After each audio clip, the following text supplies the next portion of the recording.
Assalamu alaikum. Mr. Moderator, our distinguished guests, brothers and sisters, our friends and our enemies.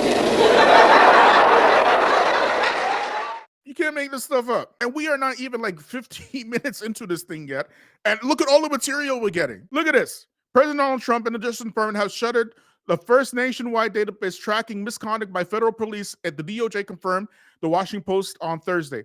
The database, created in response to the murder of George Floyd in 2020 by Minneapolis Police Officer Derek Chauvin, was designed to prevent bad police officers from jumping to new agencies and starting over with clean records. Ironically, Trump was the one to propose this database during the first term in 2020, but it wasn't created until an executive order by President Joe Biden created a National Law Enforcement Accountability Database. Trump issued an order last month revoking Biden's order and the database. So whose suffering are we talking about? Whose suffering are we talking about, family? They are very okay with you suffering. Make no mistake about it. They're talking to you like Allah created you, specifically black people, to suffer on behalf of the rest of all the people of the earth. So now you become the standard in which every person on earth can say, well, you know, they can take the moral high ground. If they mention you, that means that they care. As Malcolm X said, I say it again,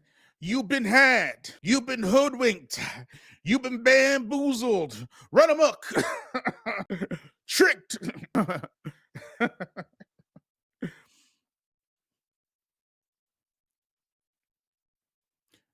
And what these folks don't realize, especially your YouTube and that elites and folks like Tom Bikini, is like, there's a new Negro in town and we don't play that.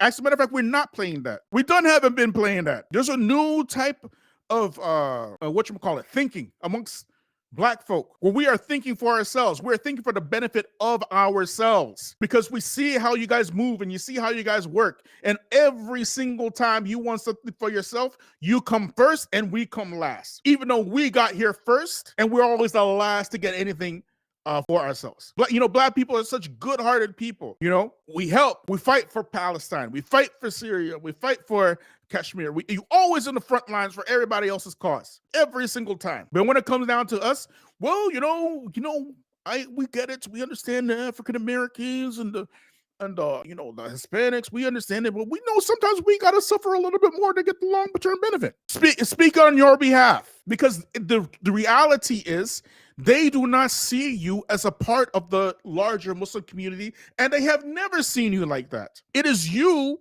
who invites them all the time. When have they ever invited you? It just volunteered them. So somebody who's has never struggled a day in his life. Never, okay? With what? Struggle with what? Not being able to get on the last level of of GTA or something like that? What kind of stuff are you talking about, man? Let's keep watching, y'all. Let me get back to this.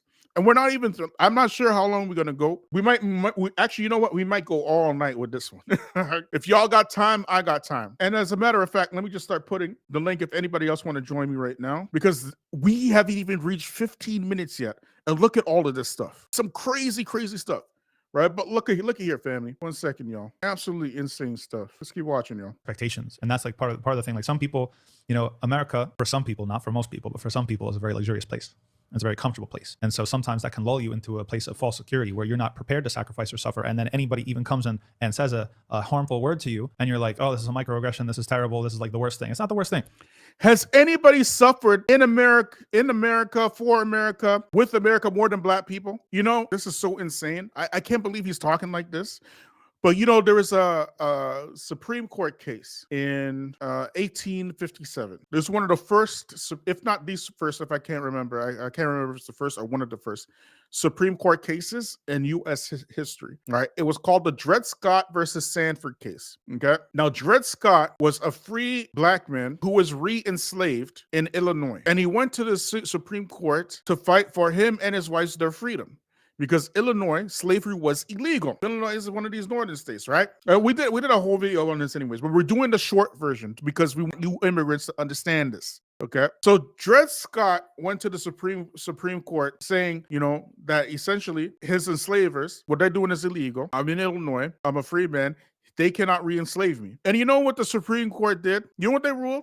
The Supreme Court ruled that enslaved individuals, as well as their descendants, not just the individual, but their descendants as well, were not considered citizens. This is very, very, very important. You're going to see why in a minute. They said that they were not considered citizens and thus could not bring lawsuits to federal courts. They also said that Black people had no rights that white people were bound to honor. This is the actual Supreme Court decision. Anybody can look this up. It's called Dred Scott versus Sanford. But the main point that we want to bring up here is that they said that the slaves and the descendants of slaves were not considered citizens. Why is this so important? Because after the Civil War, there was a new thing that came out in the Constitution, which he so heavily lauded just a second ago. Our Constitution. You know what that thing was? It was the 14th Amendment. The 14th Amendment in 1868 ruled that any individual born in the United States is considered a citizen. And that's how they got around that Supreme Court ruling. They said, we owe these Black folk a lot, over like 2 million of them fought for us and blah, blah, blah, blah. We won this war because of them. We owe them.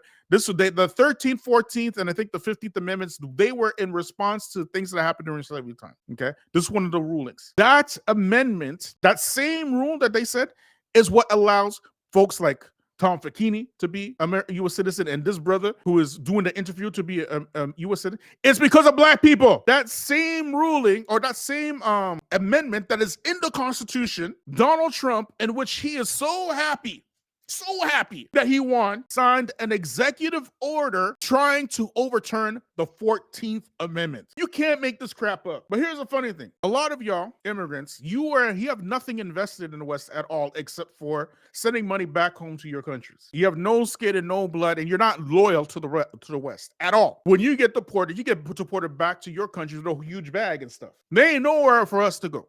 Those of us who were robbed of our names, robbed of our language, robbed of our roots, our culture, our God, our folkways, our moral ways, our religion. Those of us who are robbed of all of that, we got to stay right here and deal with this devil. The entire time you're coming over here, you out here trying to get in good and trying to get in the good graces of these crackers, and you about to learn. We warned you and warned you and warned you and warned you and warned you. Now you're going to learn. And guess what? Guess who is not going to shed a tear? I'm just saying, you have got some of the trippiest takes I've ever seen in my life. Absolutely trippy. And I cannot fathom how you do not push back in the least. Aren't Trump's parents immigrants? Yes, Trump's parents are immigrants. They're immigrants through the Homestead Act, okay?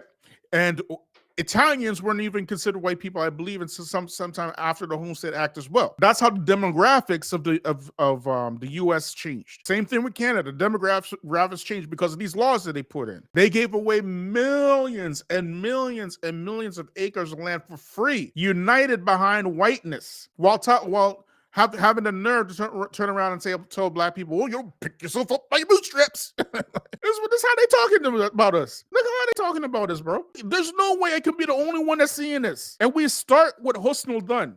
That's how we start. But how do we have Husnul done for this? Somebody explain that to me. We are doing all the work, all the our bloodshed, our inventions getting stolen, our babies getting stolen. Everything we are taking away from us for some other folk to have the benefit of all of our sacrifice, just to turn around and tell us, well, we got to sacrifice a little bit more. You got to suffer a little bit more. You are tripping. Anyways, let's keep watching, y'all. Let's take it. We can take that. And Allah subhanahu wa ta'ala talks about this in Surah Al-Imran, about you're going to hear from the people of the book, Adhan Kathira, right? You're going to hear. They're going to speak nasty about you. They're going to do things to you. Paper gold. You see, Black folks are chumps.